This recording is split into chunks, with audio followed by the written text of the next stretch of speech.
मनुष्य जाति को पता चलेगा, सब का सब वेदों में होगा। ये हमारी समझ है वेदों की। इससे हम कूड़मगज होते जाएंगे, इससे भारत का पतन होता गया है। इससे भारत के वास्तविक अतीत पर वास्तविक गौरव नहीं किया जा रहा है।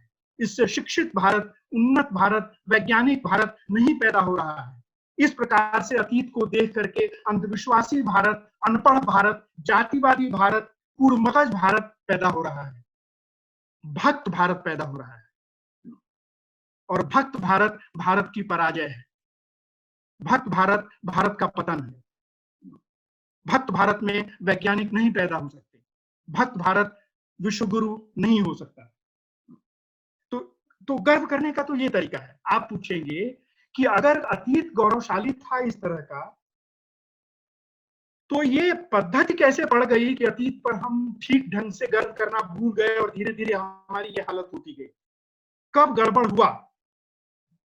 ये एक महत्वपूर्ण सवाल है, और ये भी लंबी चर्चा की मांग करता है। मैं थोड़े में इतना मैं संकेत कुछ छोड़ दूंगा आपके लिए, आप सोचिएगा और अगली बार की भेंट में कभी इस पर चर्चा की जाएगी। भारत केवल वैदिक काल में ग्रेट नहीं था। वैदिक काल में और उसके बाद या उस समय जो भी काल हो, इतिहासकार जो भी बताते हो, वाल्मीकि और व्यास के समय में ही ग्रेट नहीं था। उसके बाद बुद्ध के समय में भी ग्रेट था, और मौर्य काल में भी ग्रेट था, और गुप्त वंश में भी जो मौर्य काल के 600 साल के बाद आया उसमें ग्रेट था। हमारे ही यहाँ कालिदास हुए जो दुनिया के ऑल टाइम सबसे बड़े पोएट्स में से हैं। और मुझे ये दुख होता है कि जब हम हिंदी साहित्य का इतिहास लिखते हैं तो संस्कृत साहित्य का इतिहास भूल जाते हैं। हम ब्रजभाषा, अवधी, मैथिली, सारे लोकल भाषाओं को तो हमारे हिंदी साहित्य के इतिहासकार हिंदी साहित्य में समेट लेते हैं, लेकिन संस्कृत छोड़ देते हैं। संस्कृत को जो पुरातन पंथी, कम्युनल, ब्राह्मणिकल, पोंकापंथी ताकतें हैं उनके हवाले छोड़ दिया गया है। सारे लोगों ने संस्कृत को ब्राह्मणिज्म से इक्वेट कर दिया है, सारे प्रोग्रेसिव लोगों ने, और संस्कृत को छोड़ दिया है। जबकि कालिदास हमारे नाम, जिन 3 लोगों पर साहित्य के क्षेत्र में मुझे लगता है वाकई भारत गर्व कर सकता है, वो है टैगोर, कालिदास, गालिब और टैगोर। और भी बहुत सारे नाम हैं, बराबर के भी नाम हो सकते हैं, लेकिन आप इस पे गौर कीजिए। कालिदास, गालिब और टैगोर। टैगोर को तो चलिए इज्जत हासिल है, लेकिन गालिब उर्दू में लिखते थे, मुसलमान थे, कौन पूछता है? और कालिदास संस्कृत में लिखते थे, कौन पूछता है? तो इस तरह से जो अपने अतीत पर गर्व करने का जो सही तरीका है वो हम कूड़ेदान में डाल देते हैं। अलग अलग कारणों से कालिदास को और गालिब को हम कूड़ेदान में डाल देते हैं, और हम भारतेंदु हरिश्चंद्र से अपना युग शुरू करते हैं, जो निहायत कम्युनल आदमी थे, और हिंदी को उर्दू से अलग करने का आंदोलन चलाया था, और गो रक्षा आंदोलन के साथ उसको जोड़ दिया था, वगैरह वगैरह। वो कभी और बात की जाएगी। उनको हम अपना पितामह मानते हैं हिंदी का, आधुनिक हिंदी का। उसमें तो हमने अतीत पर गर्व करने के गलत तरीके अपनाए हैं। मैं बात ये कर रहा था कि कब ये गड़बड़ी शुरू हुई। ये गड़बड़ी शुरू होती है मध्यकाल में आकर, और कारण मुझे ठीक से पता नहीं, और मैं कोई कम्युनल आदमी नहीं हूं कि मैं ये कहूं कि मुसलमानों के आने से गड़बड़ हो गया। लेकिन ये मानना पड़ेगा कि किसी न किसी कारण से, जिसमें मुसलमानों का आना भी हो सकता है एक कारण रहा हो, और मुसलमान होने की वजह से नहीं, मध्यकाल में बाहर से जो लोग आए, मध्यकाल की जिस प्रकार के आक्रमण थे और जिस प्रकार की प्रवृत्ति थी, उसमें खून खराबा होता था, लूटपाट होती थी, अत्याचार होते थे, वगैरह वगैरह। वो अत्याचार उस समय के दर्ज हैं भारत की सामाजिक अनकॉन्शियस में, एक तरह से कह लीजिए भारत के ऐतिहासिक सामाजिक चेतना में हो सकता है वो दर्ज है, और जिन पर भी कभी हमारी नजर डालनी चाहिए। हम सेकुलर प्रोग्रेसिव फोर्सेस को सोचना चाहिए कि ये जो हमारे समाज की जो टेक्टोनिक प्लेट है, जो हिंदू मुस्लिम का झगड़ा खत्म होने को नाम नहीं आ रहा विभाजन के बाद भी, ये क्यों ही भारतीय मानस में इतना गहरे धंसा हुआ है, इस पर इतिहासकारों को जाना पड़ेगा। लेकिन मैं अभी ये कहना चाहता हूं कि आए दूसरे भी और आए अंग्रेज भी, और अंग्रेजों ने भी कम मारकाट नहीं मचाई। हो सकता है उतनी न मचाई हो, लेकिन कम मार काट नहीं मचाई। लेकिन आज के जो जो जो हिंदुत्ववादी भक्तवादी लोग हैं, उनको अंग्रेजों का अत्याचार इतना नहीं दिखाई पड़ता। उनका राष्ट्रवाद केवल मुसलमानों से परिभाषित होता है। और अंग्रेजों के टाइम में फर्क क्या था, हम कैसे उसको समझें? अंग्रेजों के टाइम में फर्क ये पड़ा कि अंग्रेज राज करने आए, लूटने पाटने आए, लेकिन साथ ही साथ वो आधुनिक विज्ञान और आधुनिक राजनीति लेकर के आए। अपने शासकों से गुलामों ने ये सीखा कि राष्ट्र कोई चीज होती है, डेमोक्रेसी कोई चीज होती है, विज्ञान कोई चीज होता है, बराबरी कोई चीज होती है। और अपने शासकों से, जो हमें गुलाम बनाने के लिए आए हुए थे और हमें लूट रहे थे और हमारे ऊपर अत्याचार कर रहे थे, वो शासक लिमिटेड ढंग से ही सही, सीमित ढंग से ही सही, आधुनिकता लाए बिना नहीं रह सकते थे। उनका अपना काम चलाने के लिए ही आधुनिक विचार, आधुनिक विज्ञान, आधुनिक राजनीति, आधुनिक दर्शन को यहां ले आने की आवश्यकता थी। वही सीख करके हम लोग अपने पैरों पर खड़े हुए, अपने वैचारिक पैरों पर खड़े हुए। वहीं उन्हीं से सीख करके हमने राष्ट्रवाद सीखा, उन्हीं से सीख करके हमने उनको हराया। हमने अपना राष्ट्रवाद नहीं इन्वेंट किया, आविष्कृत किया। हमने अपना विज्ञान और अपना मैथमेटिक्स नहीं इन्वेंट किया। असंभव है। आधुनिकता के आ जाने के बाद, आधुनिक विज्ञान और आधुनिक विचार के आ जाने के बाद पहिए का पुनराविष्कार नहीं किया जा सकता। शुरू से आधुनिक विज्ञान कोई देश अपने लिए अलग से नहीं बना सकता। हमने उन्हीं से सीखा। ये फर्क था मध्यकाल में और अब में। तो मध्यकाल की जो कुंठा थी, लगातार हारते जाने की कुंठा रही है भारत में। जो भी आया है भारत वो जीता है, और भारत बाहर जाकर के कहीं नहीं जीता है। भारत ने बाहर जाने की कभी हिम्मत ही नहीं की है अपनी पूरी हिस्ट्री में। और यहाँ जो भी पहुंच गया है, हम ही को अपनी सेना बनाकर हम ही को उसने गुलाम बना लिया है। भारत का ये दुखद इतिहास रहा है। और इससे जो कुंठा पैदा होती है, उस कुंठा के कारण वहां पर, यहाँ पर एक तरह का रेजिग्नेशन पैदा होता है। मोको का सिकरीसो काम, कुंभनदास। भक्ति आंदोलन पैदा होता है, जो ईश्वर तक सीधा रास्ता तलाशता है। ज्यादातर हिंदी साहित्य के व्याख्याकार ये कहते हैं कि वो जाति व्यवस्था का विरोधी है। शायद था, शायद होगा। जाति व्यवस्था ऐसी थी कि ईश्वर तक जाने का रास्ता भी ब्राह्मणों ने घेर रखा था, सनातनियों ने घेर रखा था, और भक्ति आंदोलन ने सीधा रास्ता बनाया। लेकिन ये अलग से बहस हो सकती है कि रास्ता हम तरक्की का ढूंढें कि रास्ता ईश्वर तक पहुंचने का ढूंढें। लेकिन ये मान भी लें कि तरक्की तक पहुंचना और ईश्वर तक पहुंचना परस्पर विरोधी नहीं है।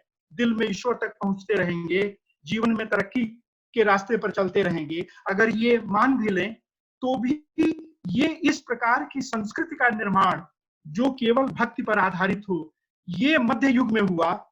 जबकि आधुनिक काल में जब अंग्रेज शासन करते हैं, उस समय राष्ट्रवाद पैदा होता है, विज्ञान पैदा होता है, आधुनिक विचार पैदा होते हैं, भारत की आजादी की नींव पड़ती है। और उस समय चूंकि हमारा सामना, हम चाहें या ना चाहें, सबसे पहले अंग्रेजों से है, जो विज्ञान में सबसे आगे हैं, जो ताकत में सबसे आगे हैं, जो अर्थव्यवस्था में सबसे आगे हैं, तो हमें सबसे, दुनिया का जो सबसे अच्छा है, सबसे उन्नत है, उसको हमें चुनौती देनी है। और ये चुनौती, ये हिमाकत, ये हिम्मत भारत के एक वैचारिक गोल्डन पीरियड को जन्म देती है, जिस गोल्डन पीरियड का उत्पाद है भारत का राष्ट्रवाद, एंटी कॉलोनियल नेशनलिज्म, और दूसरी तरफ भारत का वैचारिक और वैज्ञानिक नवजागरण। ये इस, तो मैं कंक्लूड इस तरह से कह के करना चाहूंगा कि जिस तरह से हमारे प्रगतिशील खेमों में भी एक तरह का पॉपुलिज्म चलता है कि कॉलोनियलिज्म को सबसे बड़ा भारतीय संस्कृति को, भारतीय इतिहास को पहुंचने वाला नुकसान बताया जाता है, सबसे बड़ा नुकसान। और ये कल्पना की जाती है कि अंग्रेज नहीं आए होते तो भारत पता नहीं क्या होता। मुझे ये गलत लगता है, ये एक तरह का पॉपुलिस्ट राष्ट्रवाद लगता है। हमें इस तरह के पॉपुलिस्ट नेशनलिज्म के गिरफ्त में नहीं आना चाहिए। हमें कॉलोनियलिज्म को आधुनिकता वाले पक्ष को देखते हुए कॉलोनियलिज्म की व्याख्या करनी चाहिए। कॉलोनियलिज्म का विरोध किए बिना हम आगे नहीं बढ़ सकते थे, आजाद हुए बिना भारत आगे नहीं बढ़ सकता था, इसलिए वो एक स्टेज था, वही सबसे बड़ा रिवोल्यूशनरी काम था, कॉलोनियलिज्म से लड़ना, लेकिन उसने हमें कुछ ऐसा दिया जो भारत में आने वाले अंग्रेजों से पहले के लोगों ने नहीं दिया, और ये उसका एक योगदान भी था, ये कॉलोनियलिज्म का योगदान भी था। गर्व कैसे करें अतीत पर? गर्व करें अतीत में जो हमने उपलब्धि हासिल की है उस पर गर्व करें, वाल्मीकि और व्यास पर गर्व करें, राम और कृष्ण पर नहीं। आप में से कई लोग नाराज हो जाएंगे ये सुन करके, लेकिन ये हकीकत है, राम और कृष्ण पर गर्व करने से पहले हमें वाल्मीकि और व्यास पर गर्व करना होगा, हमें बुद्ध पर गर्व करना होगा। जो लोग वाकई हुए और जिन्होंने वाकई किया उन पे गर्व करना होगा, न कि मिथकों पर, न कि पुष्पक विमान पर, न कि ब्रह्मास्त्र पर। पुष्पक विमान और ब्रह्मास्त्र कल्पना है, कहीं भी उसकी टेक्नोलॉजी नहीं लिखी है। पुष्पक विमान कहीं पढ़ करके हम बना लेते तो निश्चित तौर पर हम पुष्पक विमान पर और बनाने वालों पर गर्व करते, और वो गर्व वाल्मीकि से बड़ा हो जाता। लेकिन जैसे ग्रीस होमर पर गर्व करता है लेकिन वहीं टिक नहीं जाता, यूरोप होमर पर गर्व करता है, लेकिन होमर ने अपने महाकाव्यों में जिन देवताओं की कल्पना की थी उन देवताओं की पूजा तक आकर रुक नहीं जाता। उसी तरह हमको जिन देवताओं को चरित्र बनाए हमारे आदि कवियों ने, हमारे महाकवियों ने, उन चरित्रों को वास्तविक मानकर, देवता मानकर उन पर गर्व करने की बजाय हमें अपने महाकवियों पर गर्व करना चाहिए, बाद में हमें अपने विचारकों पर गर्व करना चाहिए। भारत के अतीत पर गर्व करने का सही तरीका ये है, और आज भारत गर्व करने लायक नहीं है। मैं दो टूक ये कहता हूं, चाहे उसके लिए उससे कोई भी नाराज हो जाए, आज भारत गर्व करने लायक नहीं है। भारत को गर्व करने लायक बनाना होगा। भारत को गर्व करने लायक रामानुजम जैसे लोग बना रहे थे, साहा और बोस जैसे लोग बना रहे थे, नेहरू और भाभा जैसे लोग बना रहे थे भारत को गर्व करने लायक। आज भारत को गर्व करने लायक बनाना होगा, ये सच्चा राष्ट्रवाद है। हम ये नहीं कहते कि आज भारत गर्व करने लायक नहीं है तो हम कहीं और चले जाएं, भारत को अपना देश न माने। भारत में पैदा हुए, भारत की मिट्टी हमारे हमारे शरीर में और खून में है, कहाँ जाएंगे हम भारतीय हैं, कच्चे पक्के जैसे हैं। और हमें भारत के अतीत पर गर्व है, और हम भारत को अब फिर से गर्व करने लायक बनाना चाहते हैं। इस तरह से हम प्रोग्रेसिव्स की तरफ से बात पेश की जानी चाहिए। और गर्व करने लायक बनाना जन आंदोलन का काम नहीं है, गर्व करने लायक बनाना विशिष्ट काम है। विशिष्ट विशिष्ट लोग पैदा होते हैं जो किसी सभ्यता और संस्कृति को गर्व करने लायक बनाते हैं। ये एलिटिस्ट बात लग सकती है और इस पर लानत मलामत हो सकती है हमारे ही खेमे के, हमारे ही बंधुओं द्वारा हमारी, लेकिन सच यही है। आंदोलन क्यों जरूरी है? क्योंकि बराबरी आ सके, अन्याय मिटे, अच्छा भारत बने। आंदोलन के बिना भी अच्छा भारत नहीं बनेगा, लोगों के बनाए बिना भी अच्छा भारत नहीं बनेगा। लेकिन लोगों को प्रेरणा तभी मिलेगी जब लोगों से आगे बढ़कर विशिष्ट लोग भारत में विशिष्ट चीजें पैदा करेंगे और भारत को बड़ा होने से पहले बड़ा होने लायक दिखाना शुरू करेंगे। रामानुजम ने ये दिखा दिया कि भारत ऐसी चीज पेश कर सकता है जो दुनिया में किसी के पास नहीं है, और अनेकों अनेक लोगों को प्रेरणा दी है, और अलग ढंग से टैगोर ने दी, अलग ढंग से नेहरू ने दी, अलग ढंग से गांधी ने। वो लोग भारत को वर्तमान में गर्व करने लायक बनाने की मशक्कत में शरीक थे। आज हमें भी ऐसे विशिष्ट लोग पैदा करने पड़ेंगे जो भारत को गर्व करने लायक बनाने की मुहिम की शुरुआत कर सकें, जिससे प्रेरणा लेकर लोगों की बड़ी फौज सामने आएगी और जो कुछ भी गलत सलत हो रहा है उससे लड़ेगी और भारत को वाकई गर्व करने लायक बनाएगी। रामानुजन के जीवन से मुझे तो ये लगता है कि हम यही सीख निकाल सकते हैं। धन्यवाद, मैंने बहुत समय ले लिया, इसके लिए माफी, लेकिन धन्यवाद। यहाँ मैं खत्म करता हूँ, आप लोग टिके रहेंगे तो मैं और बातचीत करता रहूंगा।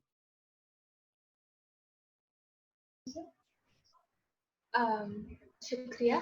अगर किसी का कोई सवाल है तो वो चैट बॉक्स पे लिख सकता है, फिर मैं अनम्यूट कर दूंगी तो आप पूछ सकते हैं।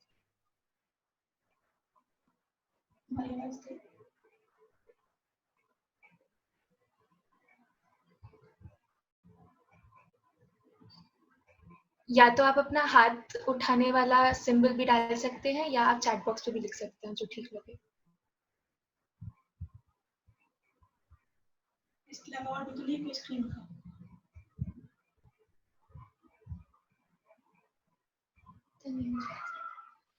मेरी आवाज चल रही है। हम कैसे रामानुजन की तरह बने, इसका तो कोई नुस्खा नहीं हो सकता, और इसका नुस्खा ऐसे आदमी के पास तो कतई नहीं हो सकता जो जो जो मेरे जैसा है, जिसकी कोई उपलब्धि नहीं है। ये, लेकिन लेकिन एक चीज मैं जरूर कहूंगा कि विषय पे ध्यान देना, किसी विषय में गुथ जाना, उस विषय को अपना जीवन बना लेना, ये नाटक से नहीं हो सकता, ये जबरदस्ती आप नहीं कर सकते, ये किसी अनुशासन, किसी की आज्ञा से, माँ बाप के कहने से नहीं हो सकता। माँ बाप के कहने से तो आदमी और उसका उल्टा करने की सोचता है, तंग हो जाता है उससे। तो ये किसी डिसिप्लिन के तहत तो नहीं हो सकता, ये अपनी पसंद और अपनी चेतना से ही हो सकता है। लेकिन आपको अपनी पसंद की पहचान करनी पड़ेगी। ये भी काफी मुश्किल सवाल है कि आप अपनी पसंद की पहचान कैसे करें, आप वाकई क्या करना चाहते हैं, ये कैसे जाने, और उसके बाद उस विषय में ऐसे घुस जाए, कम से कम उसमें रामानुजन की नकल करें। रामानुजन की प्रतिभा का नकल तो नहीं किया जा सकता, लेकिन जैसे वो गुथ गए थे मैथमेटिक्स के साथ, और कुछ नहीं चाहते थे, कैम्ब्रिज जाना नहीं चाहते थे, कैम्ब्रिज से आना नहीं चाहते थे, पैसा नहीं चाहते थे, डिग्री नहीं चाहते थे, कोई पद नहीं चाहते थे, इतना ही चाहते थे भाई इतना देते रहो कि खाना पीना चलता रहे और मुझे कोई तंग ना करे, ताकि मैं मैथमेटिक्स कर सकूं। सबसे पहली सीख तो हमको ये लेनी चाहिए, वो चाहे गणित हो, चाहे विज्ञान हो, चाहे कविता हो, चाहे राजनीति हो, चाहे आंदोलन हो, ये सारे क्षेत्र हैं, सारे लेजिटिमेट क्षेत्र हैं। इन सारे क्षेत्रों में रामानुजन हुआ जा सकता है, सारे क्षेत्रों का रामानुजन हुआ जा सकता है। लेकिन पहला कदम इसी तरह से उठाना पड़ेगा कि हम विषय हमने चुना है कि नहीं, और विषय के साथ आत्मसात हो गए हैं।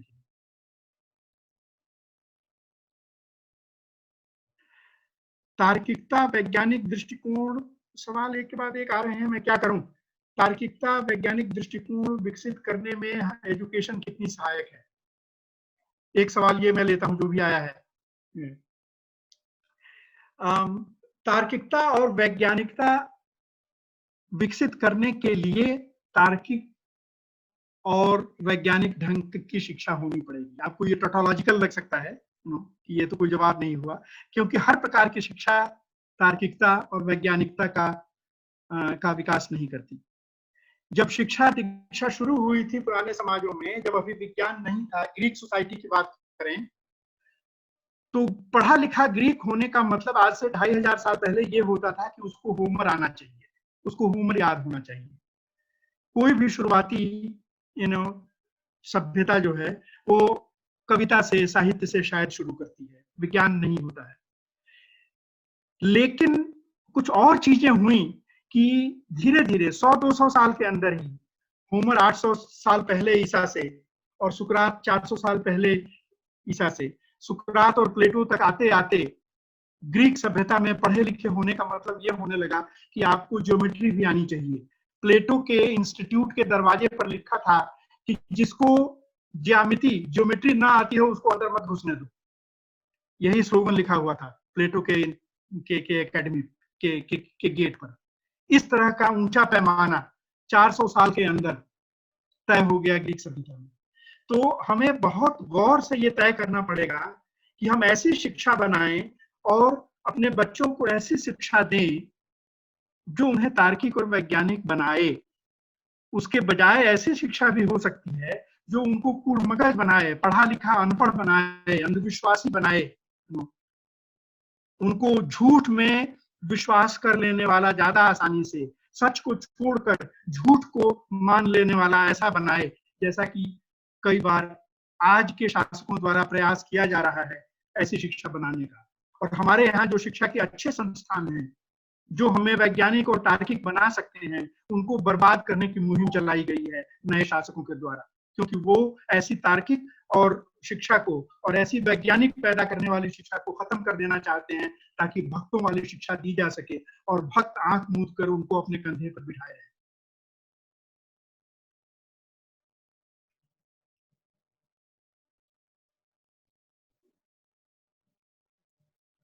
और कोई?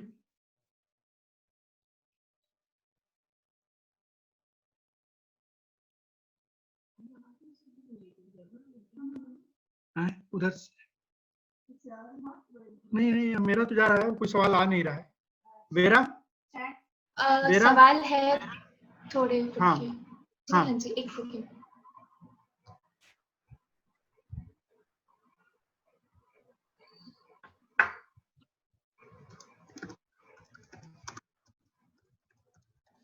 मुझे दिखाई नहीं दे रहा है, पढ़ के अगर अच्छा, मुझे दिखाई नहीं दिया।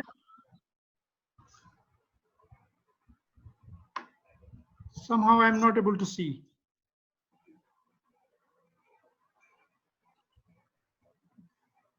अतुल जी आपसे क्वेश्चन पूछना चाहते हैं। हाँ, प्लीज अलाउ टू स्पीक। मैंने उनको अनम्यूट कर दिया है। अतुल बोलिए।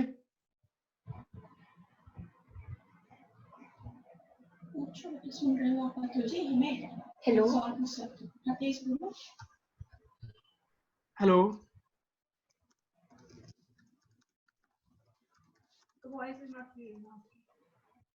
नहीं आ रही है voice. I had a question regarding Ramanujam. What are the uses of Ramanujam Hardy?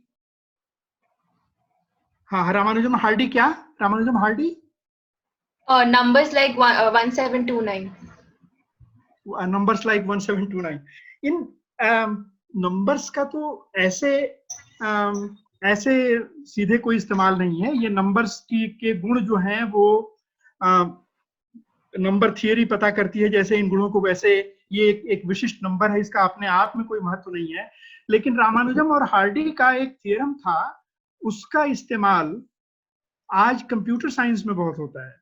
Hardy ऐसे प्योर मैथमेटिशियन थे जो बड़े गर्वपूर्वक ये कहते थे कि मेरे किसी भी थ्योरम का या मेरे किसी भी काम का कोई प्रैक्टिकल इस्तेमाल कभी नहीं हो सकता। वो इस बात पर गर्व करते थे। वो प्योर मैथमेटिशियन अपने आप को कहते थे और कहते थे कि प्योर मैथमेटिक्स गर्व करने वाली चीज है, ऐसी चीज है जिसका कभी कोई इस्तेमाल ना कर पाए, जिसका कोई इस्तेमाल ना हो। और रामानुजम और हार्डी का ऐसे हार्डी का एक थ्योरम जो रामानुजम के साथ उन्होंने था, वो पार्टीशन से बड़ी संख्याओं के प्राइम पार्टीशन, ऐसे पार्टीशन ढूंढना, उनका ऐसा गुणनफल निकालना कि दो बड़े बड़े प्राइम्स हों, उसका इस्तेमाल कंप्यूटर साइंस में आज बहुत होता है, आर्टिफिशियल इंटेलिजेंस में बहुत होता है। रामानुजम के काम जिसके बारे में रामानुजम को कल्पना भी नहीं रही होगी कि फिजिक्स में या साइंस में कभी उनका इस्तेमाल होगा, ऐसे ऐसे इस्तेमाल निकलते गए जिनकी कल्पना रामानुजम ने खुद नहीं की थी। और आज स्ट्रिंग थियरी में भी रामानुजम के रिजल्ट्स, मैंने पहले ही बताया कि स्ट्रिंग थियरी के फंडामेंटल जरूरतों में से, थ्योरेटिकल जरूरतों में से ये है कि 1 + 2 + 3 + 4 up to infinity must be equal to -1/12। ये जो अद्भुत रिजल्ट है, ये स्ट्रिंग थियरी के लिए बुनियादी जरूरत है। स्ट्रिंग थियरी इस पर आधारित है। और आज की जो स्ट्रिंग थियरी है, जो सबसे उन्नत सिद्धांत होने का या प्रस्ताव होने का दावा करती है, जो सब कुछ का सिद्धांत होने का प्रस्ताव रखती है भविष्य में, अभी नहीं है लेकिन भविष्य में का कैंडिडेट है, वो रामानुजम के का एक बस नाम ही है। मैं जानता नहीं कि वो है क्या, मुझे इतनी गणित आती नहीं, लेकिन मैंने सुन और पढ़ रखा है कि there is something called mock modular function. Mock modular function शायद, देखिए मुझे नाम भी ठीक से याद नहीं है। उसका इस्तेमाल आज के आधुनिक स्ट्रिंग थियरी में हो रहा है। तो रामानुजम का काम लगातार आज का गणित करता जा रहा है। आज गणित नहीं, गणित तो करता ही रहा है, आज की भौतिकी, आज का साइंस, प्रैक्टिकल साइंस भी करता जा रहा है, थ्योरेटिकल साइंस भी करता जा रहा है। ये अद्भुतता है रामानुजम के प्रति। और आगे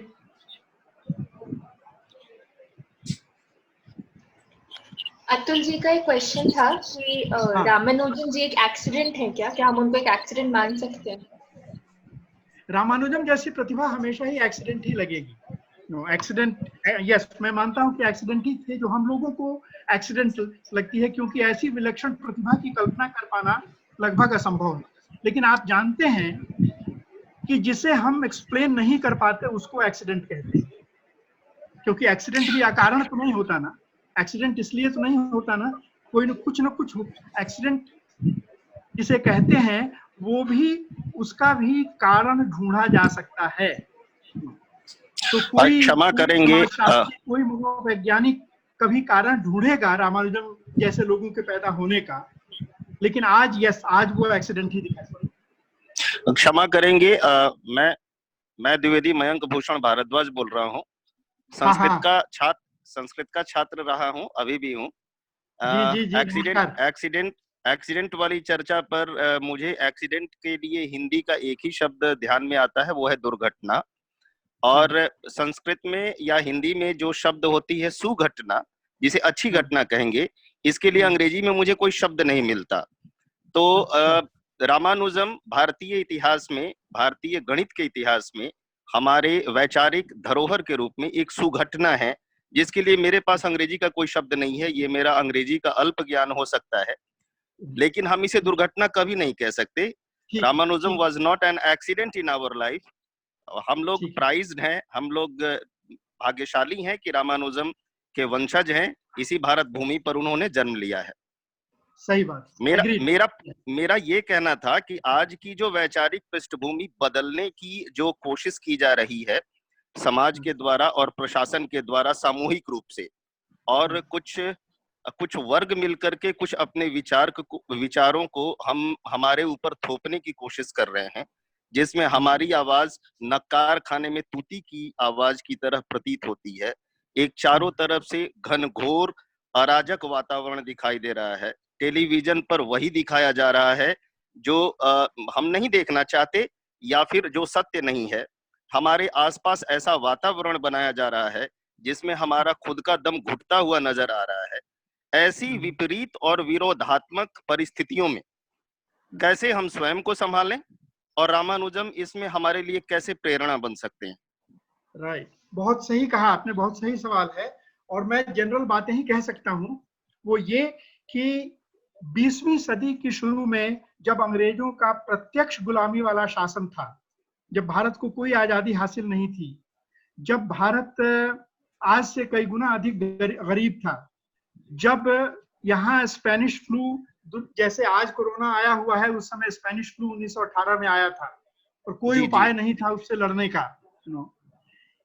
ऐसे समय में भी अगर रामानुजम पैदा हो सकते थे, और जिन 6-7 विभूतियों का मैंने नाम लिया, कोई बोस, कोई साहा, कोई चंद्रशेखर, कोई रामन, पैदा हो सकते थे, तो आज भी भारत में उससे कई गुना ज्यादा ऐसे लोग पैदा हो सकते हैं। सत्ता की, हुकूमत की ताकत, उसका अत्याचार और उसका हमारा मुंह बंद करना और हमें रोक देना, हमें प्रताड़ित करना, हमें जेल में डाल देना, एक पूरे भारत को ऐसी चीजें पैदा करने से रोक नहीं सकता। बस हमें ठीक ढंग से देखना होगा अपने दायित्व को, अपने अंदर की जिद को। हम गलती तब करते हैं जब हम वही करना चाहते जिसको वैसा ही व्यापक समर्थन, जन समर्थन पहले ही दिन से हासिल हो, जैसा कि मौजूदा सत्ता को हासिल है, मौजूदा शासक विचारधारा को हासिल है। हमें ये समझना पड़ेगा कि पहले दिन से सच को जन समर्थन हासिल नहीं होगा। सच की ताकत सच है, विज्ञान की ताकत विज्ञान है, सच और विज्ञान की ताकत जन समर्थन नहीं है। खास तौर पर हम प्रगतिशीलों के अंदर सफलता या असफलता केवल इस बात से आंकी जाती है कि कितने लोग उनके पीछे हैं और कितने लोग हमारी बात सुन रहे हैं। सफलता और असफलता सिर्फ इतने से ही नहीं आंकी जा सकती। और यह कोई, मैं अपने आप को हारे हुए व्यक्ति का अपने आप को सही साबित करना नहीं है, हारी हुई विचारधारा का अपने आप को सही साबित करना नहीं है। ये हकीकत है कि चूंकि इनके पास ताकत है लेकिन सच नहीं है, इसलिए ये भारत को आगे नहीं ले जा सकते, भारत की अर्थव्यवस्था को आगे नहीं ले जा सकते, भारत का विज्ञान इनके किए से आगे नहीं जाएगा, भारत मुंह के बल गिरेगा अगर ये बने रहे सत्ता में। तो इसलिए ऐसी हालत में हमें ये करना होगा कि अगर हमें रोका भी जाए सही काम करने से, तब भी हम सही काम करने की जिद पालें। हम ढूंढें, खोजें, आविष्कार करें, सीखें, पढ़ें, जाने और अपने जैसे लोगों को तैयार करें। हमारे पास आज बिना ज्यादा तैयारी के भी प्रगतिशीलों के पास जैसे विचारवान लोग हैं, जैसे अच्छे आचार विचार वाले लोग हैं, वैसे इनके पास नहीं है। हालांकि इनके पास संख्या 1000 गुना ज्यादा है। तो हमारी ताकत सत्य, विज्ञान, कला, आविष्कार, सृजन, क्रिएटिविटी, ये हमारी ताकत है। ये इस सब पर हमारी मोनोपोली होनी चाहिए और इसके लिए हम में से प्रत्येक को अपने अंदर जिद पालनी होगी कि सारे विपरीत समय के बावजूद हम इनके सामने वैचारिक, साहित्यिक, वैज्ञानिक, दार्शनिक घुटने नहीं टेकेंगे। राजनैतिक घुटने इन्होंने टिकवाए हैं अपने सामने, लेकिन वहां उठ खड़े होने के लिए और वहां इनको चुनौती देने के लिए हमें पहले ये वाला काम करना होगा, तब जनता का अच्छा हिस्सा धीरे धीरे हमारे पक्ष में आएगा। इसके माध्यम से एक अनाउंसमेंट आप कर दीजिए। इस पे कुछ लोग सवाल पूछ रहे हैं लेकिन हम इसको टच नहीं कर सकते क्योंकि कॉल हो रहा है। तो इस पे कुछ जो फेसबुक लाइव पे जो सवाल आ रहे हैं हम ले नहीं पा रहे हैं क्योंकि फोन लगा हुआ है। इसमें मधुप मोहता जी से माफी मांगूंगी मैं, वो 2-3 सवाल उन्होंने लिखे थे पर मैं हाँ, ये एक माफी मांगना है क्योंकि जो फेसबुक लाइव पर जो लोग हैं उनके सवाल हम देख नहीं पा रहे हैं और वो स्क्रॉल डाउन होता जा रहा है, विलुप्त होता जा रहा है। उन सवालों को पकड़कर उनका हम जवाब नहीं दे पा रहे हैं। उदाहरण के लिए मधुप मोहता जी ने 2-3 सवाल लिखे हैं लेकिन वो हम देख नहीं पाए और उनका जवाब अभी हम दे नहीं पाए। इसी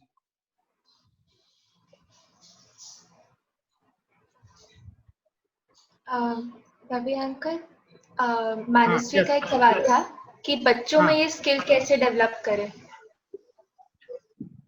स्किल, पहले तो जैसी मीटिंग आज आपने ऑर्गेनाइज की, ऐसी मीटिंगें करके, और हो सके तो हर हफ्ते हर महीने ऐसी मीटिंगें करके। मैं तैयार हूं आने के लिए, मुझे जितना आता है, लेकिन मैं तो बहुत नाचीज सी चीज हूं। आप तो दिल्ली में रहते हैं, बड़े बड़े लोग हैं दिल्ली में, आप उनको पकड़ सकते हैं और उनसे सीख सकते हैं। पहला तो ये करना होगा। दूसरा, जैसा मैंने कहा कि it is never too late और it is never too early, कि आप अपनी रुचि और अपने जीवन का उद्देश्य तय करने की दिशा में सोचने लगे। फाइनल आज नहीं तय होगा, वो हर साल या हो सकता है हर महीने बदलता जाए, लेकिन कोई भी ऐसा समय नहीं होना चाहिए जिस समय आपको ऐसा ना लगे कि मैं अपने जीवन में ये करना चाहता हूं या ये करना चाहती हूं। और उसके लिए आप क्या पढ़ेंगे, किससे मिलेंगे, किससे पूछेंगे, क्या सवाल लगाएंगे, क्या कविता लिखेंगे, कौन सा महाकाव्य पढ़ेंगे, कौन सा इतिहास पढ़ेंगे, ये टास्क आपके सामने हर रोज होना चाहिए। और आपको इतना फोकस्ड होना पड़ेगा कि आपका जो क्लास का काम है वो आप झटपट ऐसे कर लें जैसे पोर्ट अथॉरिटी में क्लर्की का काम रामानुजम झटपट कर लेते थे। कुछ घंटे में वो काम कर लेते थे और फिर पोर्ट अथॉरिटी के अपने क्लर्क के दफ्तर कुर्सी पर बैठ करके दुनिया का अनूठा गणित किया करते थे। वैसे ही अपना कोर्स वर्क आप फटाफट कर लीजिए ताकि आप अपने मन से, अपने चुनाव से, अपनी अभिरुचि के मुताबिक पढ़ सकें, लिख सकें, सोच सकें, या किसी विद्वान को, किसी कवि को, किसी वैज्ञानिक को पकड़ सकें ताकि वो आपकी मदद कर सके। और एक क्वेश्चन और आया है कि why we can not take Vivekananda और S C. Bose as contemporary great. Vivekananda and J C. Bose हैं? Yes, they are.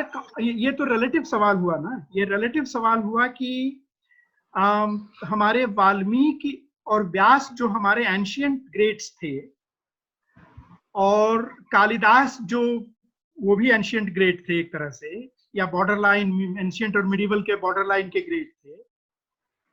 तुलसीदास या गालिब जो हमारे मिडिवल पीरियड के या कॉलोनियल पीरियड के ग्रेट्स थे, उनकी तुलना में ये लोग कंटेम्पररी ग्रेट कहे जा सकते हैं। तो ये, लेकिन अगर आप आज के ग्रेट्स की से तुलना करें, आज मैं मानता हूं मेरे मित्र हैं और अगर सुनेंगे तो वो मेरे ऊपर नाराज होंगे कि मैं उनका नाम इतनी बार क्यों लिया करता हूं। क्या मैं अपना प्रचार कर रहा हूं उनका नाम लेकर के? कि मैं उनका मित्र हूं, लेकिन भारत जानता नहीं है कि भारत के पास एक दुनिया का शीर्षस्थ वैज्ञानिक है जो भारत में रहता है, भारत में काम करता है, स्ट्रिंग थियरिस्ट है, उनका नाम अशोक सेन है। आज के ग्रेट वो हैं अशोक सेन। और एक नाम मैं ले रहा हूं, ऐसे और नाम मैं ले सकता हूं। भारत में आज भी कंटेम्पररी ग्रेट्स भी हैं, विज्ञान के क्षेत्र में तो मैं जानता हूं कंटेम्पररी ग्रेट्स हैं। तो कंटेम्पररी एक रिलेटिव टर्म है। हमें देखना, सवाल का अंतर्वस्तु ये है, असली बात ये है कि हम जेसी बोस को या विवेकानंद का भी नाम लिया, तो विवेकानंद ने प्रेरणा तो बहुतों को दी, लेकिन उस तरह के ग्रेट मैं उनको नहीं मानता। उन्होंने एक राष्ट्र में हिम्मत भरी, शिकागो में जाकर के उनके देश में भाषण दे आए, और अंग्रेजी में भाषण दे आए, और बहुत सारे लोग उनके मुरीद हो गए वहां पर। लेकिन वो उस तरह के ग्रेट नहीं थे विवेकानंद जिस तरह के ग्रेट रामानुजन थे। तो हमें ग्रेट्स और ग्रेट्स के बीच की भी पहचान करनी पड़ेगी। विवेकानंद को मैं भी ग्रेट मानता हूं, लेकिन मैं रामानुजन जैसे ग्रेट चाहूंगा आज के भारत में पैदा हो। रामानुजम को मैंने कंटेम्पररी इसलिए नहीं माना क्योंकि मैं उनको कॉलोनियल पीरियड में पैदा हुआ ग्रेट मानता हूं, कॉलोनियल पीरियड की एडवर्स कंडीशन में पैदा हुआ ग्रेट मानता हूं। और उसमें हम लोगों के लिए एक शिक्षा है, हम लोगों के लिए एक सीख है कि ऐसे एडवर्स पीरियड में भी ग्रेट्स पैदा हो सकते हैं। जब जिंदगी ज्यादा आसानी से चलने लगे तो आदमी जिंदगी में ही खो जाता है, और बिग बास्केट से सामान ऑर्डर हो गया कि नहीं, और आ गया तो कैसे डिलीवर होगा, कोरोना पीरियड में दरवाजे पर, ये एक बड़ी समस्या बन जाती है। तो कोई ग्रेट क्या बनेगा? भूखों रह करके रामानुजम जैसे लोग जो है ग्रेट हुए थे, जब वाकई कहीं से भी ऑर्डर नहीं भेज सकते थे वो अनाज के लिए, और दर दर उनको ठोकरें खानी पड़ती थी अपना परिवार चलाने के लिए कि नौकरी दे दो या स्टाइपेंड दे दो। तो हमने उनको कॉलोनियल पीरियड का प्रोडक्ट इसलिए कहा क्योंकि वो बहुत ही हमारी तुलना में कई गुना अधिक एडवर्स पीरियड में पैदा हुए ग्रेट थे। एडवर्स पीरियड जब हो तो ग्रेट के पैदा होने की गुंजाइश बढ़ जाती है, जितना ही कंट्राडिक्टरी ये क्यों ना लगे। नॉर्मल पीरियड्स में ग्रेट का पैदा होना उतना आसान नहीं है जितना एडवर्स पीरियड में, मुश्किल के टाइम में ग्रेट्स का पैदा होना। किसी और का कोई सवाल है? आप मैसेज बॉक्स में लिख सकते हैं या हाथ उठाने वाला आइकन दे सकते हैं।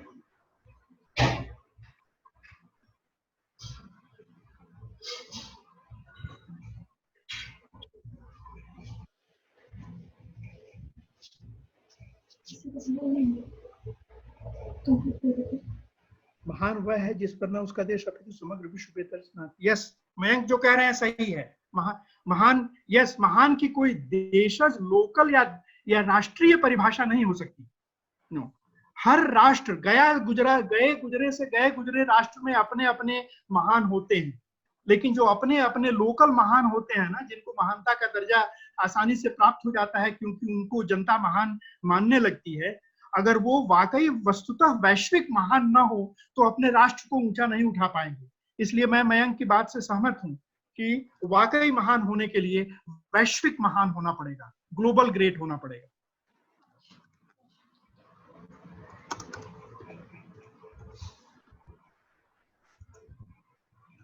There are no Nobel laureates from IITs or TIFR. That is a very good question. हमारे यहाँ क्यों नहीं इतने बड़े बड़े संस्थान हैं और वहां से भी नोबेल लॉरिएट्स क्यों नहीं है? इसका सीधा जवाब मेरे पास नहीं है। अंदाजे वाले जवाब दिए जा सकते हैं। बहुत ये चिंता का और दुख का विषय है। मैं आपको एक छोटा सा किस्सा बताता हूँ। नोबेल प्राइज की बात आई है तो मैं छोटे छोटे एक्टिविस्ट ग्रुपों को, जो भी मुझे थोड़ा बहुत आता है, पढ़ाता सिखाता रहता हूँ। वही मेरा पेशा है, वही मेरा जीवन है। तो जब मैं एक थिएटर ग्रुप को, उसके कुछ लोग यहाँ बैठे हुए हैं लखनऊ में, एक थिएटर ग्रुप को मैंने यूरोपियन हिस्ट्री और ग्रीक फिलॉसफी वगैरह पर कोर्स देना शुरू किया।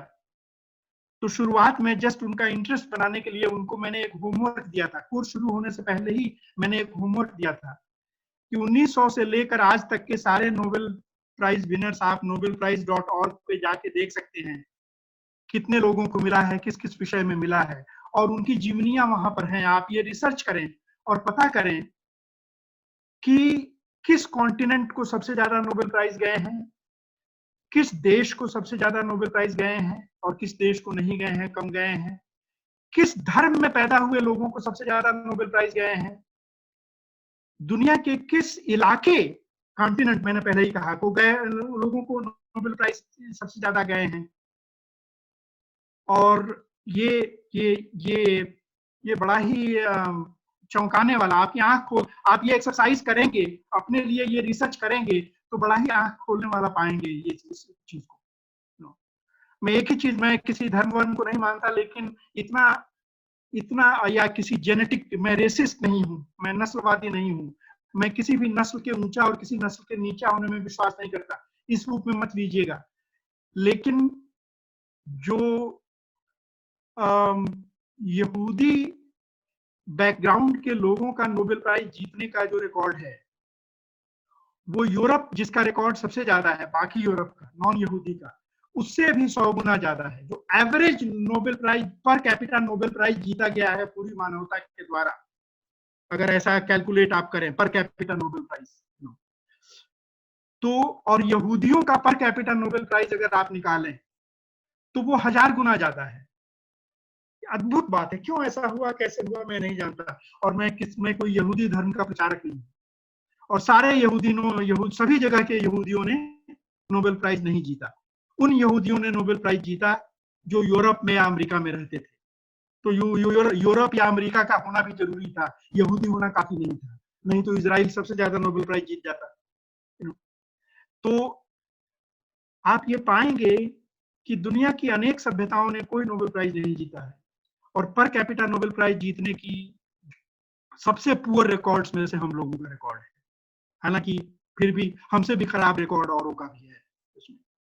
तो ये तो बड़ा टेढ़ा सवाल है, लेकिन हमें आश्चर्य में नहीं जानता। हमारे यहाँ शिक्षा की जो दशा है, हमारे यहाँ समाज की जो दशा है, हमारे यहाँ राजनीति जिस ढंग से हो रही है, हमारे यहाँ धर्म ने समाज और राजनीति में जैसा रोल प्ले किया है, हमारे यहाँ पढ़े लिखे लोग भी जैसे अनपढ़ और जैसे अंधविश्वासी हैं, और हमारे यहाँ 3000 साल पुरानी संस्कृति के गलत पक्ष जैसे आज चले जा रहे हैं, उससे आश्चर्य नहीं होता कि भारत की मेधा, भारत का जीनियस, भारत की जो विलक्षणता है वो सारी सोई हुई है, और उसको दफना दिया गया है इस अंधविश्वास में, इस धर्म में, इस धर्म पर आधारित राजनीति में। तो इक्के दुक्के कठिन परिस्थितियों के बावजूद कोई जिद्दी क्या कहेंगे, जिद्दी क्रिएटिव पर्सन, कोई जिद्दी जीनियस निकल आएगा जो नोबेल प्राइज भी जीत लेगा, लेकिन हमारे समाज का उसमें कोई योगदान नहीं होगा। भारत वो नोबेल प्राइज नहीं जीतेगा, वह भारतीय नोबेल प्राइज जीतेगा, लेकिन भारत वो नोबेल प्राइज नहीं जीतेगा। तो ज्यादातर हम रामन के बारे में कुछ हद तक ये नहीं कह सकते। वो यहाँ पे रहते हुए उन्होंने, और एकदम राष्ट्रवादी रहते हुए, एक उत्साह उनके अंदर था, एक जिद उनके अंदर थी। तो रामन नाम के भारतीय ने भी नोबेल प्राइज जीता और भारत ने भी नोबेल प्राइज जीता। लेकिन मैं यही बात कहूंगा खुराना के लिए, जो जन्म से भारतीय थे, या भारतीय थे कि नहीं, उनका जन्म तो आज जो पाकिस्तान है वहां हुआ था, कब वो चले गए थे, भारतीय रहे होंगे क्योंकि वो 50s में गए होंगे विदेश। उन्होंने नोबेल प्राइज जीता लेकिन भारत ने नहीं जीता। चंद्रशेखर ने नोबेल प्राइज जीता लेकिन भारत ने नहीं जीता। भारत का नोबेल प्राइज जीतने का रिकॉर्ड भारतीयों के नोबेल प्राइज जीतने के रिकॉर्ड से भी खराब है, और ये ज्यादा चिंता का विषय है।